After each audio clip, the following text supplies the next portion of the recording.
तो आज का पहला प्रश्न है, एक नंबर में है, मुगल साम्राज्य की स्थापना किसने किया था? अगर इसका उत्तर आपको पता होगा तो आप कमेंट बॉक्स में बता सकते हैं और आप अपने आप को जांचिएगा कि आज के क्लास में से कितने प्रश्न का उत्तर आप सही दे पाते हैं। तो इसका सही उत्तर हो जाएगा ऑप्शन तो इसका सही उत्तर हो जाएगा ऑप्शन सी, बाबर। यानी मुगल साम्राज्य की स्थापना किसने किया था? बाबर ने किया था। ये आप देख सकते हैं फिगर में बाबर का इमेज। तो आई होप आप समझ गए होंगे कि मुगल साम्राज्य की स्थापना किसने किया था। तो बाबर ने किया था। चलिए अगला प्रश्न को देखते हैं और इसका पीडीएफ चाहिए तो लास्ट में बतलाऊंगा कि इसका पीडीएफ आपको कैसे फ्री ऑफ कॉस्ट प्राप्त होगा। 2 नंबर में मुगल साम्राज्य की स्थापना कब हुई थी? इससे पहले वाले प्रश्न में हम लोग क्या देखें कि मुगल साम्राज्य की स्थापना किसने किया था, और 2 नंबर में है मुगल साम्राज्य की स्थापना कब हुई थी। तो इसका सही उत्तर अगर आपको पता है तो अच्छी बात है, नहीं पता है तो मैं आपको बता देता हूँ, याद रखिएगा। तो इसका सही उत्तर हो जाएगा ऑप्शन बी, यानी 1526 ईस्वी में मुगल साम्राज्य की स्थापना हुई थी। और किसने किया था? तो बाबर ने किया था। तो चलिए इससे रिलेटेड महत्वपूर्ण जानकारियां देख लेते हैं। बाबर ने 1526 ईस्वी में पानीपत के प्रथम युद्ध में दिल्ली के सुल्तान इब्राहिम लोदी को पराजित कर भारत में मुगल वंश की स्थापना की। किसने? बाबर ने 1526 ईस्वी में पानीपत के प्रथम युद्ध में दिल्ली के सुल्तान इब्राहिम लोदी को हरा करके भारत में मुगल वंश की स्थापना की थी। तो मैं आशा करता हूं कि आप समझ गए होंगे कि भारत में मुगल वंश की स्थापना कैसे हुई और किसने किया और कब किया। तो चलिए अगला प्रश्न को देखते हैं। नंबर में भारत का पहला मुगल बादशाह कौन था? भारत का पहला जो मुगल बादशाह था ये कौन था? आप फोटो से पहचान गए होंगे तो इसका उत्तर आप जरूर सही दिए होंगे।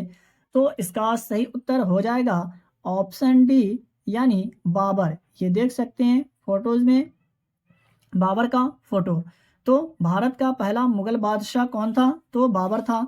दोस्तों इसमें जो प्रश्न मैं बता रहा हूँ ये एग्जाम में पूछे गए हैं और आगे भी पूछे जाने की संभावना है। तो चलिए अगला प्रश्न को देखते हैं, इससे रिलेटेड पॉइंट को देख लेते हैं। बाबर भारत का पहला मुगल बादशाह था। तो आप समझ गए होंगे कि बाबर जो था भारत का पहला मुगल बादशाह था। तो चलिए प्रश्न संख्या 4 में है, बाबर ने भारत पर पहला आक्रमण कब किया था? तो इसका सही उत्तर हो जाएगा ऑप्शन डी, यानी 1519 ईस्वी में बाबर ने भारत पर पहला आक्रमण किया था। तो चलिए अगला प्रश्न को देखते हैं। 5 नंबर में है, बाबर ने भारत पर कितना बार आक्रमण किया? यानी बाबर ने भारत पर कितना बार आक्रमण किया, कितना बार हमला किया? तो इसका उत्तर अगर आपको पता है तो अच्छी बात है, नहीं पता है तो आप याद रखिएगा, मैं बता देता हूँ। तो इसका सही उत्तर हो जाएगा ऑप्शन ए, यानी 5 बार। बाबर ने भारत पर कितना बार आक्रमण किया? 5 बार आक्रमण किया था। तो चलिए इससे रिलेटेड महत्वपूर्ण जानकारी देख लेते हैं। बाबर को भारत पर आक्रमण करने का निमंत्रण पंजाब के शासक दौलत खान लोधी और मेवाड़ के शासक राणा संगा ने दिया था। यानी बाबर को भारत पर आक्रमण करने के लिए निमंत्रण किसने दिया? पंजाब के शासक दौलत खान लोधी और मेवाड़ के शासक राणा संगा ने। तो आई होप आप समझ गए होंगे कि बाबर ने भारत पर आक्रमण करने कैसे आया और किसने उसको बुलाया था। तो दोस्तों अगर आप हमारे चैनल पर पहली बार आए हैं, पहली बार विजिट कर रहे हैं, तो आपसे एक बहुत ही छोटा सा रिक्वेस्ट है कि आप प्लीज़ चैनल को सब्सक्राइब करके बेल आइकन को प्रेस जरूर कर दीजिएगा और वीडियो को लाइक करके अपने दोस्तों में शेयर ज़रूर करिएगा। 6 नंबर में पानीपत का प्रथम युद्ध किसके बीच हुआ था? यानी पानीपत का प्रथम जो लड़ाई हुआ था ये किसके बीच हुआ था? तो इसका उत्तर अगर आपको पता है तो सही बात है, नहीं याद है, अगर याद किए होइएगा भूल गए होंगे तो कोई बात नहीं, याद रखिएगा, मैं आपको बता देता हूँ। तो इसका सही उत्तर हो जाएगा ऑप्शन सी, यानी बाबर और इब्राहिम लोदी के बीच पानीपत का प्रथम युद्ध हुआ था। तो आई होप आप समझ गए होंगे तो इससे संबंधित जो जानकारियां बनती है चलिए उसको देख लेते हैं। पानीपत का प्रथम युद्ध 1526 ईस्वी में हुआ था, जिसमें बाबर की विजय हुई थी और इब्राहिम लोदी की हार हुई थी। तो आई होप आप समझ गए होंगे कि पानीपत का प्रथम युद्ध कब हुआ, 1526 ईस्वी में। किसके बीच हुआ, तो बाबर और इब्राहिम लोदी के बीच, जिसमें बाबर की विजय हुई थी और इब्राहिम लोदी की हार हुई। तो चलिए अगला प्रश्न को देखते हैं। 7 नंबर में 1526 ईस्वी में बाबर ने किस वंश के शासक को हराकर मुगल साम्राज्य की नींव डाली। यानी 1526 ईस्वी में बाबर ने किस वंश के शासक को हरा करके मुगल साम्राज्य की नींव डाली। तो इसका सही उत्तर हो जाएगा ऑप्शन डी, यानी लोदी वंश। लोदी वंश के शासक को हरा करके मुगल साम्राज्य की नींव डाली थी किसने, बाबर ने। तो आई होप आप समझ गए होंगे। तो अगला प्रश्न को चलिए देखते हैं। तो आज का अगला प्रश्न है 8 नंबर में है, बाबर ने प्रसिद्ध तुलुगामा नीति का प्रयोग सर्वप्रथम किस युद्ध में किया। यानी बाबर ने प्रसिद्ध तुलुगामा नीति जो था का प्रयोग सबसे पहले किस युद्ध में किया।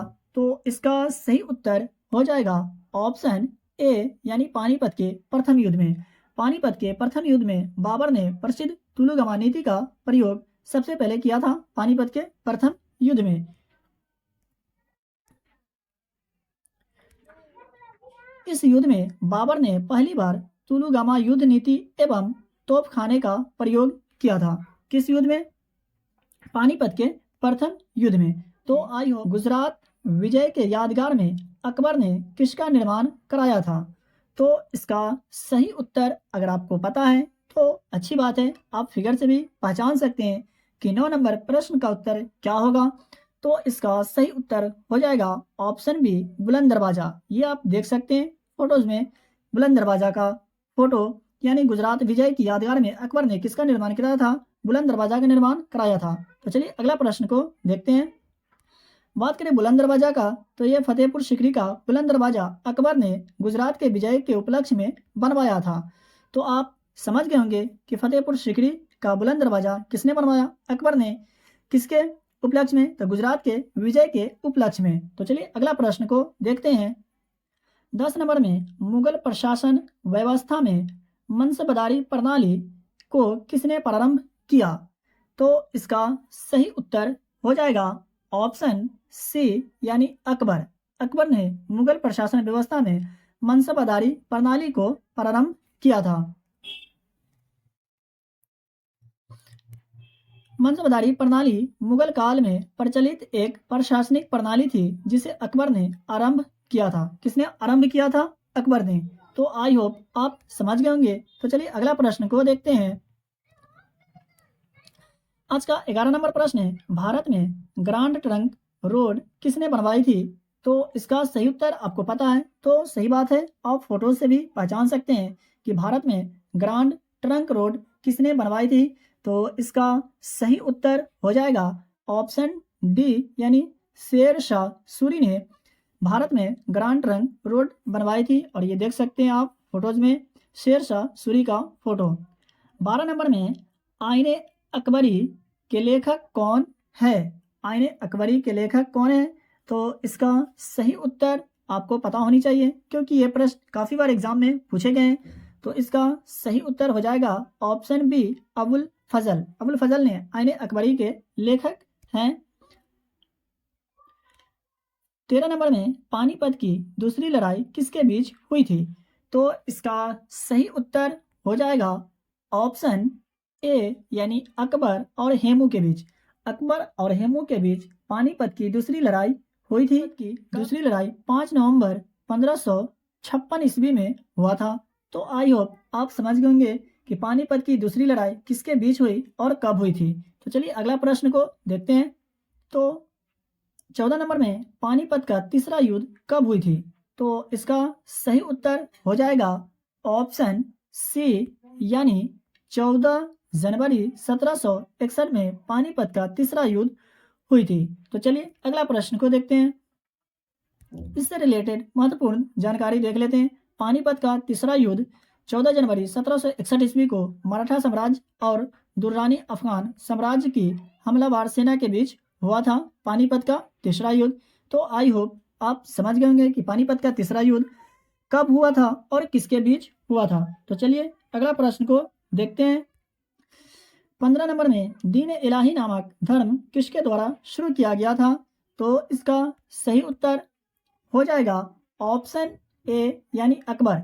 अकबर के द्वारा दीन इलाही नामक धर्म शुरू किया गया था। तो इससे संबंधित जो जानकारी बनते हैं चलिए उसको देख लेते हैं।